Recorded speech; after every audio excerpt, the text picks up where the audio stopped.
So it all started a month ago when I decided to go with Lisa, my best friend, to a nightclub. It wasn't anything out of the ordinary for us.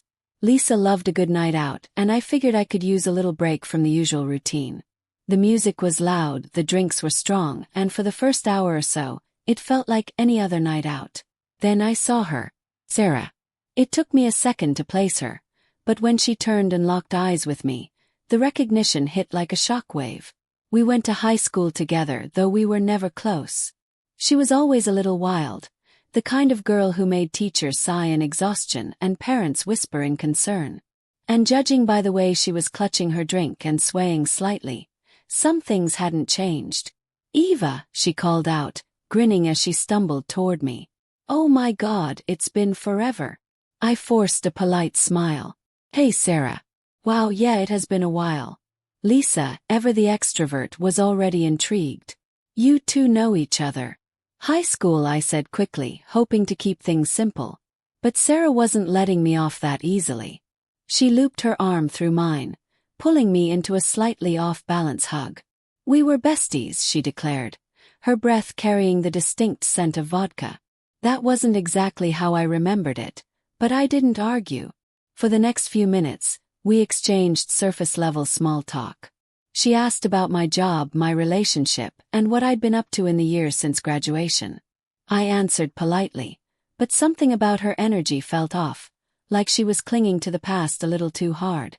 "We should totally hang out," she said, squeezing my hand. "Seriously, I want to catch up. Let's do something soon." I nodded, thinking it was just one of those things people say but never follow through on. I had no idea that Sarah wasn't the type to let things go. As Lisa and I left the club later that night, I spotted Sarah again across the room, watching me. There was something intense in her gaze, something that made me shiver despite the warmth of the crowded space. But I shook it off. It was just a weird reunion, nothing more. At least that's what I thought. Because the next morning, I woke up to a text from an unknown number. "Sarah. Hey babe. Last night was so fun. Let's do something soon. I miss you. Red heart." I stared at the screen, feeling an uneasy weight settle in my stomach. I hadn't given her my number. Over the next few days, the messages kept coming. First they were friendly, too friendly. Then they turned clingy. If I took too long to respond, she'd send multiple follow-ups. She'd call late at night, leave voicemails laughing about things that never happened, acting like we were the closest of friends. Lisa laughed it off. "She's just lonely, Eva. Let her have her fun." But it didn't feel like fun. It felt like something was unraveling, and I was at the center of it. Then, one evening, she showed up at my apartment. I hadn't invited her. I hadn't even told her where I lived. But there she was, swaying slightly on my doorstep, a half-empty bottle in one hand and a wide grin on her face. "Surprise!" she cheered, pushing past me before I could stop her. I figured we could finally have that night in, just us girls. Lisa and Brian were in the living room, and they both turned to stare as Sarah made herself comfortable on my couch. Lisa shot me a look that said, "What the hell?" And Brian, bless him, tried to be polite. Hey Sarah," he said carefully. "Did we have plans?" Sarah ignored him, her eyes locked on me. "Eva, your place is so nice. This would be perfect for a party. You know what we should do? A swing party. Just a little fun between friends." I felt my stomach twist. "Sarah, I don't think." She clapped her hands together. No, it's a great idea. Just a few people, spice things up a little. What do you think, Brian?" He blinked, caught completely off guard. Lisa snorted. "Yeah, that's not happening." But Sarah wasn't listening. She started unbuttoning her jacket, still grinning like this was the best idea in the world. That's when I had enough. "Sarah, you need to leave," I said firmly. He pouted. "Don't be such a buzzkill, Eva." I stepped forward, blocking her from moving further into my house. "I mean it, Sarah. Leave. Now." Her expression darkened, just for a second, before she let out a loud, exaggerated sigh. "Fine. But you're no fun, babe. You used to be cool." She swayed her way to the door, and when it clicked shut behind her, I let out a breath I hadn't realized I was holding. The next few days were eerily quiet. No texts, no calls, no unexpected visits. It was almost enough to make me believe Sarah had given up. Almost. Then, one evening, as I was getting ready to settle in with a book, my phone buzzed. Sarah, hey babe. Miss me. Thought I'd stop by and check in on my favorite person. Be there in 10. Red heart. I barely had time to react before the doorbell rang. When I opened the door, there she was. Grinning, holding a bottle of wine, acting as if nothing had happened. Eva. You look amazing. Mind if I come in? I hesitated but stepped aside. Maybe if I talked to her calmly, she'd finally let this go. Lisa and Brian weren't home, and I figured I could handle one conversation on my own. Sarah flopped onto my couch, kicking off her heels. I was thinking, she said, pouring herself a generous glass of wine. Maybe I came on too strong the other night. I just get so excited when I see old friends. No hard feelings, right? I forced a smile. It's fine, Sarah. But about the party. She waved a hand. I know you're not into the whole scene. But hear me out, okay? Just a small one. No pressure, no expectations. Just a little fun. Sarah. Think about it, she cut me off, her voice sweet but firm. Brian might even like it. The way she said his name made my stomach twist. Sarah, I don't think. Okay. No pressure. She downed the rest of her wine and stood up. I'll let you sleep on it. With that, she hugged me and left as if everything was perfectly normal. The second visit came 2 days later. This time she showed up with coffee and pastries, all smiles and friendly chatter. It was like she was trying to rewrite our last interactions, as if the awkwardness had never existed. Again, she brought up the idea of the party, weaving it into casual conversation like it was the most natural thing in the world. I turned her down again, gently but firmly. All right, she laughed. You're a tough one, Eva. But I'll convince you yet. I thought that was the end of it. Then came the third visit. It was late. Too late for casual drop-ins. When I opened the door, Sarah was standing there, her usual grin plastered on, but there was something off in her eyes. Sarah, it's late. I know, she said, stepping past me without waiting for an invitation. I just needed to see you. I sighed. Sarah, I appreciate the effort, but the answer is still no. Her smile wavered. Eva, come on. You're overthinking this. It's just one night. Sarah. No, she snapped, her voice suddenly sharp. The room went silent, the warmth from before vanishing in an instant. Then she laughed, shaking her head. Oh no, Eva, I'm not going to leave you like this. Either you throw a swing party here, or you're going to be sorry. Before I could respond, she turned sharply, stormed to the door, and slammed it behind her. I stood frozen, my heart pounding. What had just happened?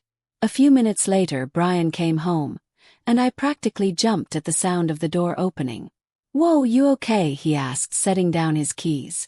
Sarah was here. Again. Brian's face darkened. Yeah, I need to talk to you about that. I sat down, still trying to process what had just happened. Talk to me about what?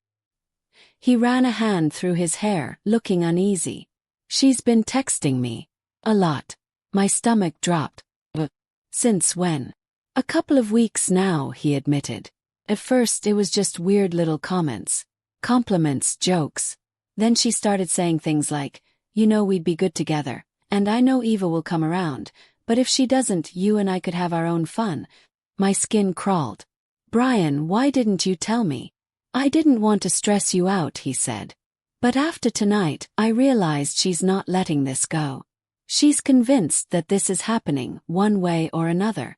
I exhaled shakily. Sarah has always been intense. Even in high school, she was the girl who didn't take no for an answer. She always found a way to get what she wanted, no matter what it took. Brian reached for my hand. You don't have to deal with this alone. Lisa and we've got your back. I nodded, though fear still clung to me. I think she means it, Brian. I think she'll do something. He squeezed my hand. Then we'll be ready. For the first time that night, I felt a sliver of relief. But deep down, I knew this wasn't over. Nights became unbearable. I couldn't sleep alone, not with the paranoia clawing at me every time the house settled. Brian started staying over more often, making excuses to work from home just so I wouldn't have to be alone. But even with him there, the fear lingered. At midnight I would hold my breath, waiting. Then, right on cue at 12 a.m., loud knocks rattled the door. Sharp, deliberate, meant to startle. By the time Brian and I rushed to look outside, the street would be empty. But I knew who it was. I sent message after message. Go away. You're insane. But nothing changed. Then the worst night yet. Morning came, and I rolled out of bed, groggy, making my way toward the front door. The second my foot touched the floor outside, I gagged. A warm, sickening squish. The smell hit me next, rancid and unmistakable. She did it. She actually did it. Brian ran in when he heard me scream. He recoiled instantly, swearing under his breath as he pulled me back inside. I scrubbed my foot raw in the shower while Brian cleaned up the mess. When I finally sat down, drained and humiliated, my phone buzzed. "Sarah, come on Eva. Let's have a swing party." Winky face. Blocked her. It didn't stop her. The next night she switched things up. No knocking. No messages. Just silence. I let myself believe, for a brief moment, that she had finally given up. But the next day, as I pulled into the driveway after work, I knew I was wrong. Every single window of my house was covered in smeared, childish paint. Words scrawled in red. "Have a swing party." The humiliation burned hotter than the fear. Neighbors stood in their yards, whispering, watching. I rushed inside, slammed the door, and collapsed onto the couch, shaking. Lisa came over the moment she heard. I was exhausted, drained. This wasn't just about me anymore. Brian and Lisa were in the middle of it too. This had to end. That night we didn't hide inside. We sat in the dark, waiting, watching. 1 a.m. Headlights appeared down the street. The car slowed to a crawl before stopping in front of my house. "Sarah." She stepped out, 2 trash bags in her hands, the same crazed giddiness in her eyes. She was going to dump them right on my doorstep. Snap. Before Brian or Lisa could stop me, I was outside, storming toward her. My voice ripped through the quiet street, all the rage, the fear, the humiliation boiling over. She just smiled. I wanted to hit her. My hands shook with the urge. But I held back barely. I warned her, threatened her. If she came back, she would regret it. Sarah just threw her head back and laughed. "Let's have a swing party." Something inside me broke. Without thinking, I spat right in her face. Her grin faltered just for a second. Then, still laughing, she wiped her cheek, turned, and strolled back to her car like it was all a game. I stood there, chest heaving, watching her drive away. But I knew it. This wasn't over. The next day I had reached my limit. This had gone beyond harassment. Sarah was dangerous. Lisa and Brian agreed. We needed to involve the police. Filing the report felt surreal. Sitting in that cold, fluorescent-lit room, explaining to an officer that an old classmate was smearing threats on my windows and leaving disgusting messes on my doorstep. They listened, but their responses were infuriatingly measured. "We can't do much unless she physically harms you," one officer said, flipping through his notepad. "She's escalating," I argued. "How much worse does it have to get?" They agreed to issue a warning. That was it. A warning. That night I barely slept. Every sound outside made me jump. Every shadow in the hallway felt like Sarah lurking. Brian and Lisa stayed with me, but it wasn't enough. I didn't feel safe in my own home. Then, at 3 a.m. it happened. The sound of shattering glass jolted us awake. A brick, wrapped in paper, lay in the middle of my living room. Brian was the first to pick it up, his face darkening as he read the scrawled message. "You think a little police report can stop me? Let's have a swing party." Lisa called the police immediately. This time they took it seriously. Officers arrived within minutes, taking statements, collecting evidence. I expected Sarah to have disappeared into the night, but no, she was standing across the street, arms folded, watching with a smirk. When they approached her, she didn't run. She didn't fight. She just laughed. "You're all so dramatic," she said as they cuffed her. She was taken away, booked for trespassing, vandalism, harassment. I hoped that would be the end of it. It wasn't. 15 days. That's all she got. 15 days in a detention center. Barely 2 weeks before she was free again. The day she got out, my phone buzzed. A text from a new number. "Miss me." That was it. I couldn't do this anymore. I refused to live like a prisoner in my own home. Within days, I packed everything I could. Brian and I had talked about moving before, but now it wasn't a choice. It was survival. Lisa helped with the details, and by the end of the week I was gone. A small house in the countryside. Quiet. Isolated. I never told Sarah where I went. I changed my number. Deleted my social media. Cut all ties. For a while it worked. The nightmares faded.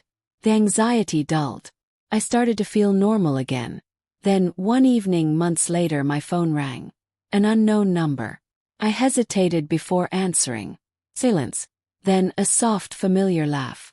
"Miss me." The line went dead. I froze, phone still pressed to my ear.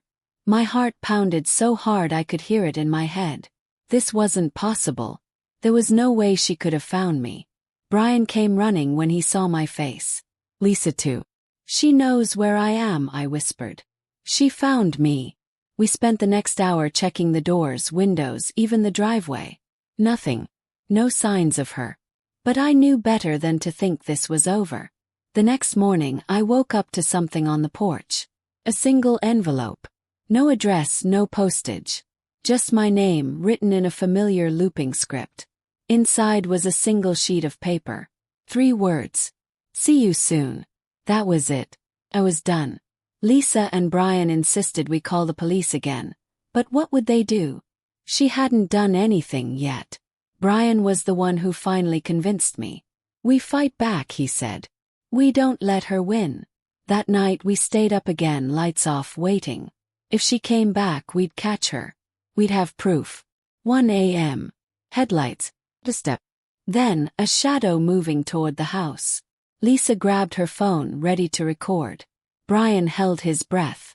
The figure stopped at the porch. 2 trash bags. She was going to dump them just like before. I didn't hesitate. I yanked the door open. Sarah jumped, startled for the first time, but then the grin returned. "Oh, Eva," she purred. "You missed me." Rage boiled over. I lunged at her, screaming. She didn't flinch. She just laughed. I almost hit her. Almost. But instead, I grabbed the trash bags and hurled them back at her.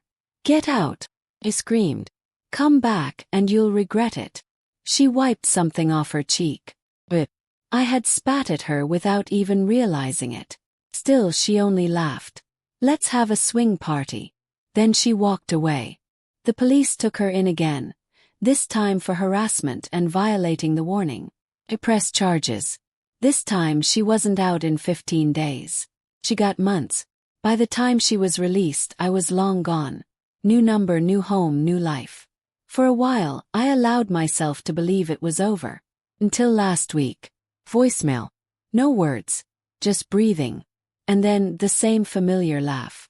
It's been a long time since then. Sarah doesn't bother me anymore. I'm doing very well now. I got married to Brian 3 days ago. We're living well. Bye everyone, leave me some comments so I can read them. Thanks for watching.